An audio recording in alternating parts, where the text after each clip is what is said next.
Okay, we're taking a look at the last chunk of Civil War Journal, which is lines 87 through 117. The first bullet down here actually asks us to pay attention to just 2 lines, so we're going to start with that. It asks us to read those lines and then in the margins restate what Alcott says about the journal entry for Monday the 4th. So this whole last chunk that we're going to read is the journal entry from Monday the 4th, but in the lines, in lines 87 through 88, which is really like 1.5, not even lines, it's these two right here.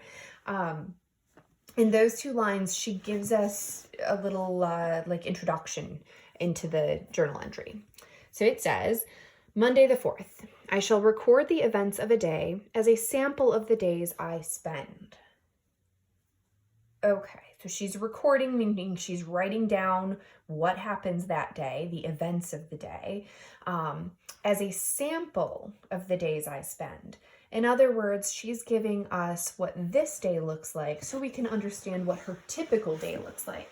Because Monday the 4th sounds like it's going to be a typical day. If she gives us a rundown of everything that goes on, we'll have an understanding of what most days are like. Okay, so that's what she's saying there. So in the margins, you can restate that in your own words, that she's giving us a rundown of a typical day. So I would pause the video and do that, and then we'll talk about the last 2 bullets. Okay, so the second bullet asks us to circle the phrases that describe the conditions in the hospital. Okay, conditions.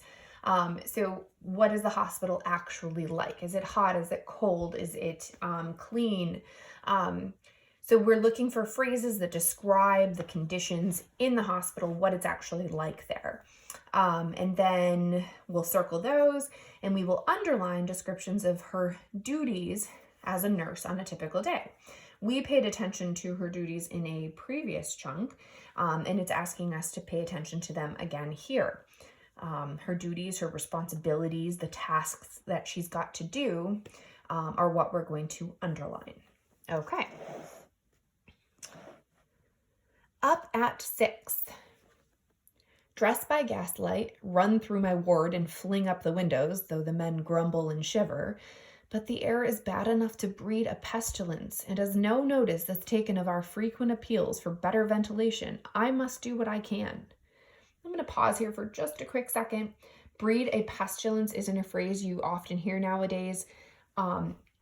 She's saying that with the windows closed, everybody's breathing the same air and it's not good air.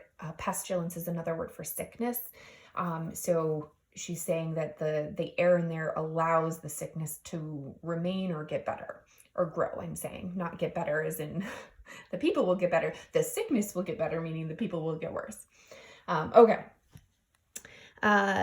Poke up the fire, add blankets, joke, coax, and command, but continue to open doors and windows as if life depended on it.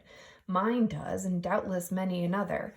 For a more perfect pestilence box than this house I never saw. Cold, damp, dirty, full of vile odors from wounds, kitchens, washrooms, and stables.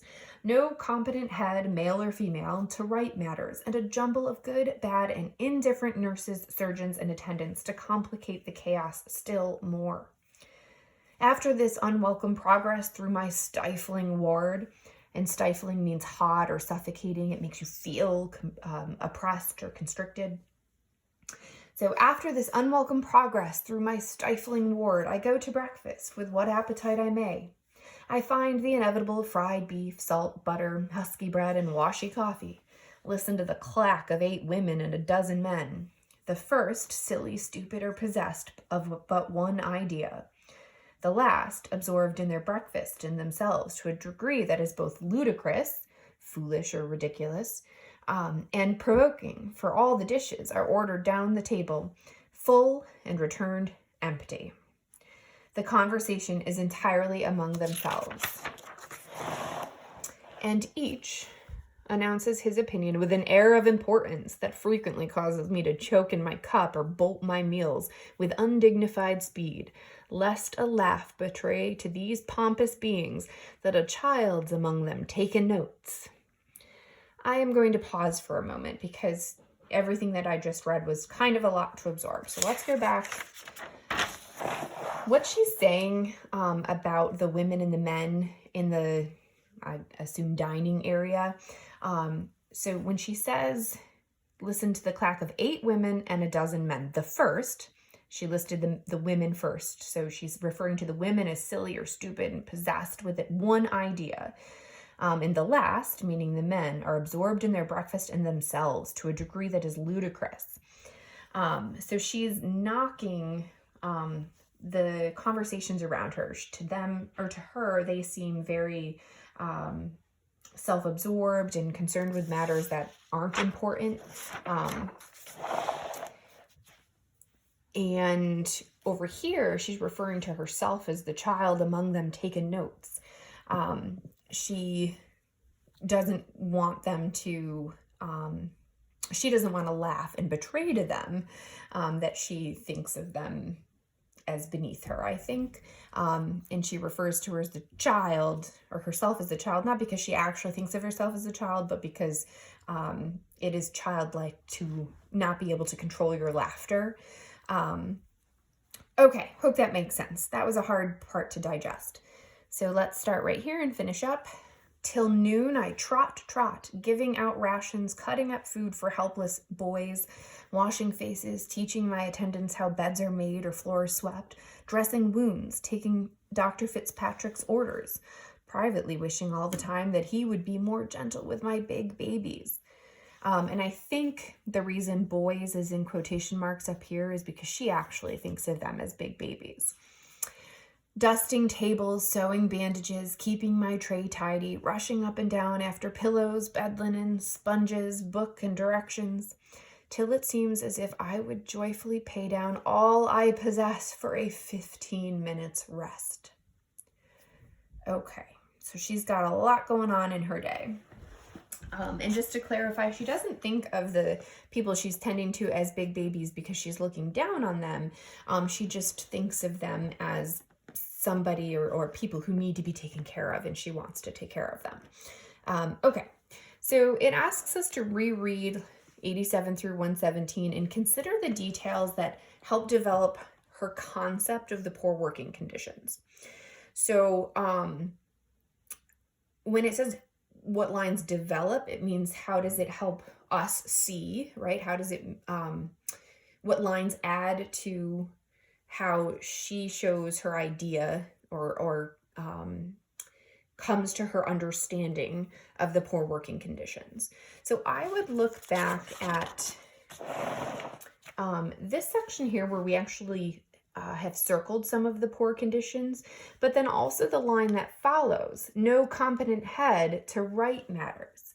In other words, here's all the things that suck about it, and at the same time, you don't have someone in charge who can fix things. So those lines there really give you an understanding of how she understands the situation. Okay, so I would use those lines when you're citing specific evidence, but they want you to tell us how her understanding of the poor working conditions is developed. Okay, so I would pause the video and do that, and then we'll talk about the short response. Okay, for the short response, compare and contrast. So compare, we tell how things are alike. Contrast, we tell how things are different. Compare and contrast Alcott's journal entries in lines 1 through 64 with her entries in lines 87 through 117. So the first half and the second half. Which concepts do each of these entries develop? So in the beginning, remember, she was really excited to go. She was looking for new experiences. She wanted to help. And in the second half, she gives us the understanding of that it's not the ideal place to be, and that it's a really long, hard day. So consider that, and also consider the fact that she still feels like she is where she needs to be. So despite things being hard, she still, I think, is happy that she's there. So those are some things you can talk about when you can compare and contrast. Okay, see you later.